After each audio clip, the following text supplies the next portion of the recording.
From Arizona. Mr. President, over the weekend, Congress narrowly avoided a government shutdown. It's ridiculous that it got this close. And while we avoided this disaster for now, I'm disappointed that partisan dysfunction prevented Congress from extending U.S. support for Ukraine at such a critical time.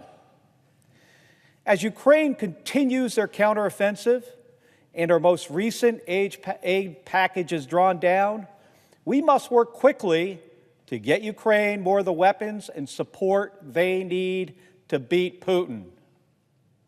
Because make no mistake, Mr. President, that's what this is about.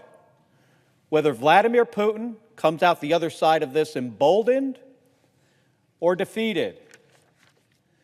Our military leaders have made clear that China and Russia's aggression are the top threats that we face.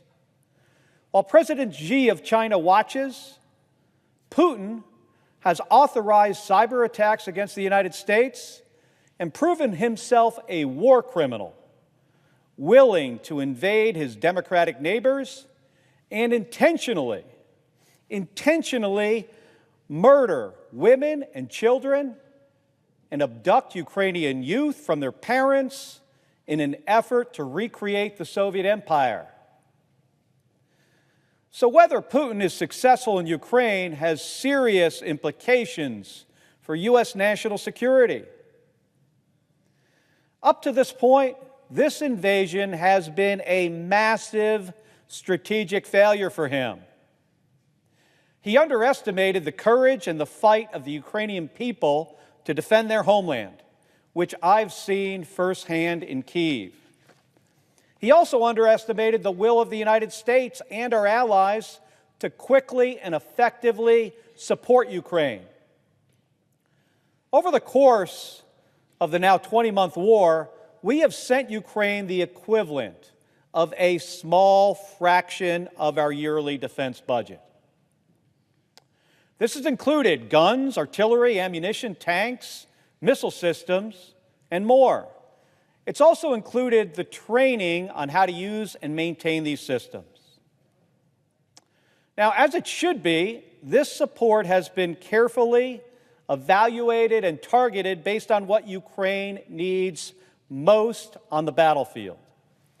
And it's not a blank check, and it's tracked closely. I've seen this myself during 2 visits to Poland and Ukraine. It's also had the impact of allowing us to modernize our own stockpiles. And think about what this support means for our own national security. Russia's massive army is now a shadow of its former self. They've lost thousands of armored vehicles, tanks, and artillery pieces. They've lost hundreds of aircraft. They're experiencing the limits of their own power. And they've resorted to forced conscription of their own citizens to fill their ranks.